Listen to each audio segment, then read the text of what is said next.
Welcome back to the bench, guys. Got a new kit here today to look at. I know we just did a big kit video.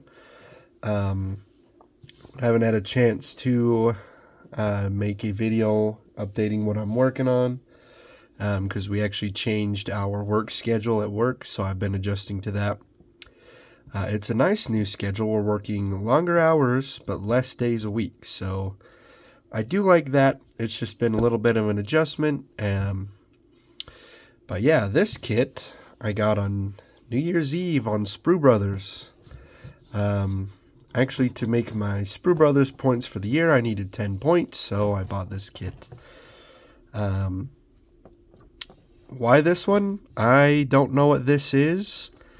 I have not seen this brand before, but you guys know I like the Pacific Theater, and so this was something I had not seen, and so it was something I will, want to do. Actually, it's really cool. This is a remote-controlled flying missile. Unfortunately, they did make kamikaze gliders. Initially, I thought that might be what it is on the website, but no, this is a remote-controlled rocket, so we're good there. But yeah, it's a Ki-102b, and I guess this is the Ego Otsu. Probably said that wrong. This is a sword kit. I've seen a lot of people with some cool out there kits, and so I've been trying to branch out from the main, big names like Tamiya, Academy. Those are my kind of bread and butter kits. So anyway, this was only $20. It's a 172 scale. I do like how this gives a little history on the back. The box is, it's pretty sturdy. So let's go ahead and look at the plastic. It is a side opening box. Some people like or don't like that. Doesn't bother me that much. Let's get some height to look at this. Okay. Oh, so we've got a Ziploc bag.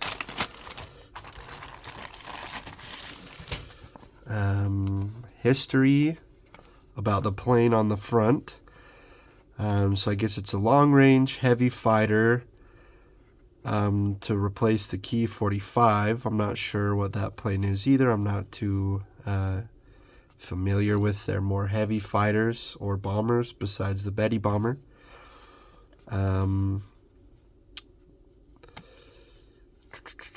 Let's see, anything. This is just kind of telling about the engines and what it was to replace. Okay, so this was a ground attack aircraft similar to the 102, but had a revised taller tail wheel and had a 57mm nose cannon. I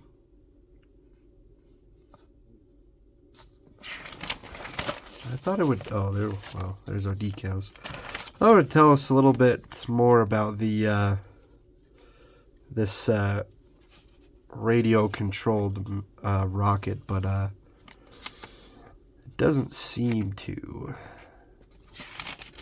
I'm not sure, but I bet this never really went anywhere for the technology at the time. Just because, radio technology and rocket technology was very experimental at the time. Okay, so we've got our sprue map there. I guess it doesn't have the sprue, but it's got all your parts and the number on the sprue. Let's see, your paint guide. I guess your only guide is Mr. Color. which is very common at least. And there's a lot of, you know, if you do Pacific aircraft, you probably already have your IJN colors or IJA colors. Okay, yeah, and then the instructions look pretty good. Looks like the cockpit's pretty nice as far as the instructions go. You've got your a rear gunner, or I guess it's kind of a top side gunner. I guess something to cut off there. Landing gear. There, the fuselage halves. Edit by supplement. That. Oh, so I guess you can have it open or closed. Oh, you can have the rocket separate and not on the plane or mounted to the plane, I guess. And if you want this just closed, I guess you can have that as well. So that's kind of your options there. Obviously, well, I don't know if it would be more interesting. I guess this is 172, so the missile will probably be kind of small. I don't know if it would look super interesting on its own being so small. Then we've got our engine assembly here. Looks like your basic, you know, flat on the back engine for your radial. I think that works fine because you don't see it anyway unless you're to leave off, you know, your cowling. One-piece propeller, I like that. Two-piece cowling, not slide molded, I guess. So hopefully we can, we'll see how accurate those are in the build. The wings, the whole bottom is an assembly, which does sometimes work better, in my opinion, than two halves and then you put it on. But this also could be very bad depending on two landing gear and everything. And then here's your color guide. Pretty simple, but this is just the 172 kit. Decals. Excuse me, guys, I'm still a little sick. Pretty basic setup. You've got your markings there, just the 4 rising suns, or 6, I guess I should say. Where does the 102 go? Oh, right there on the rocket. So, if you don't like decals, you probably will just paint these on anyway. Thickness wise, they feel thin. Maybe a little more towards Tamiya thickness. Not super thick though, but not the thinnest I've seen. Put that in there. Alright, how's the plastic? Looks like we've got a couple of sprues. A little tight. This is probably clear parts. Pretty thick as far as clear parts go, but there's no distortion, and the panels are nice, so you can make your own masks really easy with a toothpick and some masking tape and just burnish those to the edges. So I do like that. Let's see, this is as tight of a bag as they could possibly go. This is just as wide as the Ziploc here. Try not to break stuff. Okay, so the rocket is its own sprue, and the mounts, let's zoom in a little bit. As far as these tiny pieces go,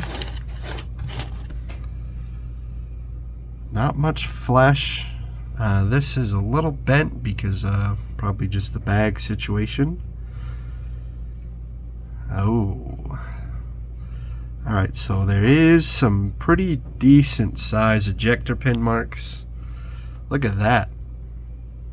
I mean, At least that's on the back, so that'll just cut that off. Pretty big there. I'm not sure if this fin is supposed to... looks like it's supposed to do that, I guess. Molding is a little light right there. Almost, maybe almost didn't finish, but the panel line is there, so it is a full piece.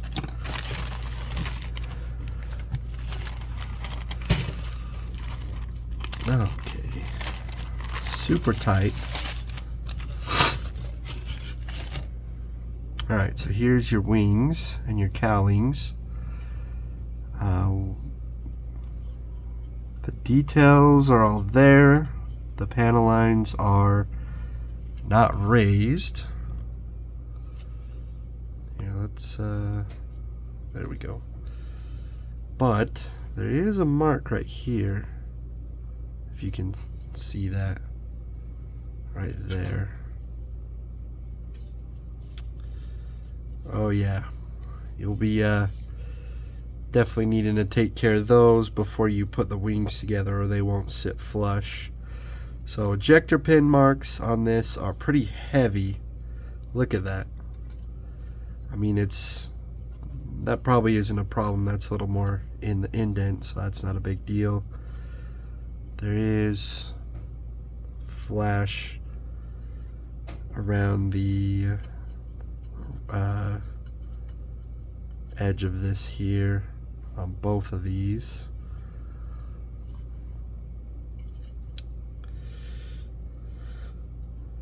The plastic does feel pretty thick and durable, though. It's not like a cheap squishy plastic, I guess you could say.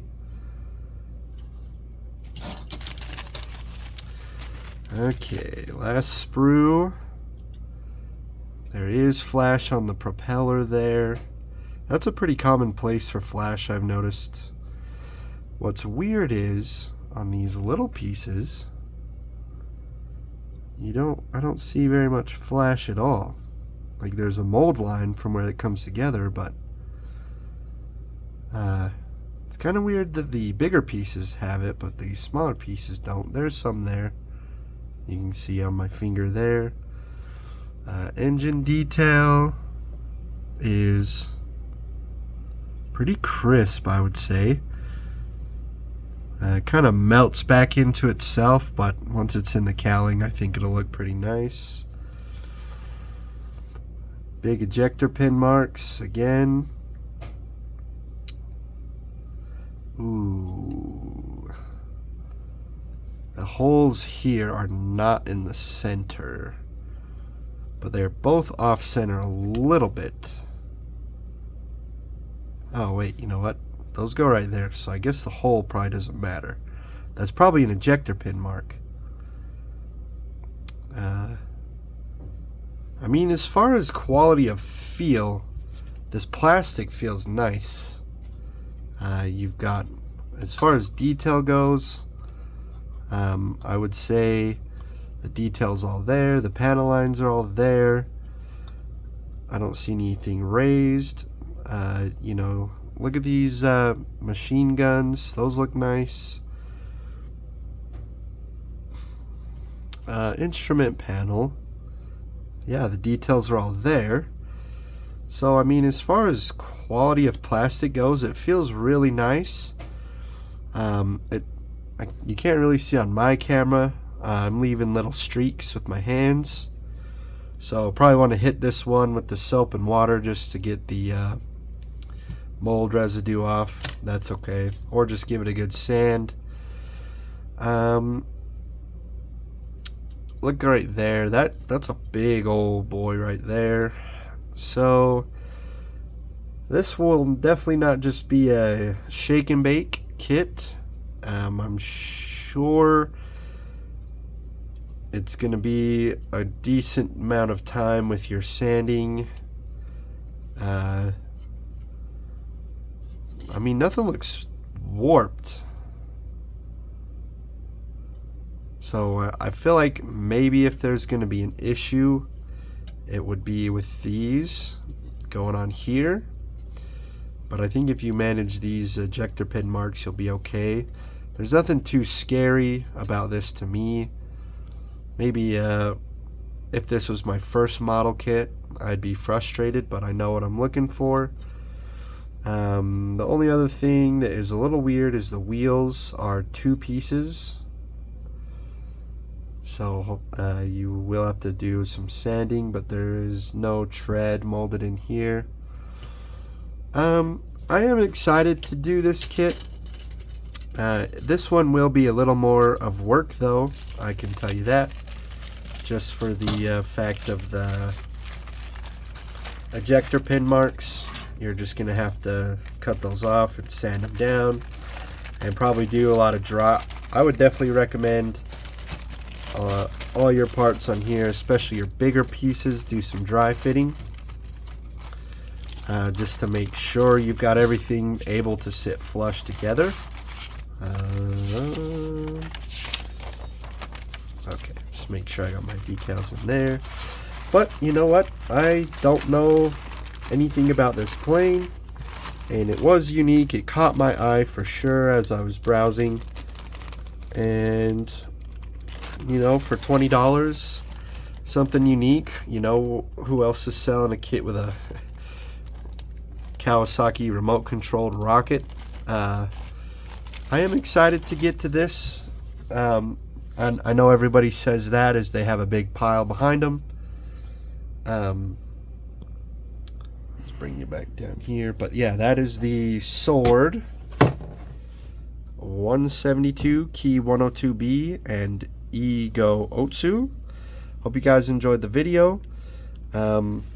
Leave a comment, leave a like. Let me know if you guys have ever done a sword kit before.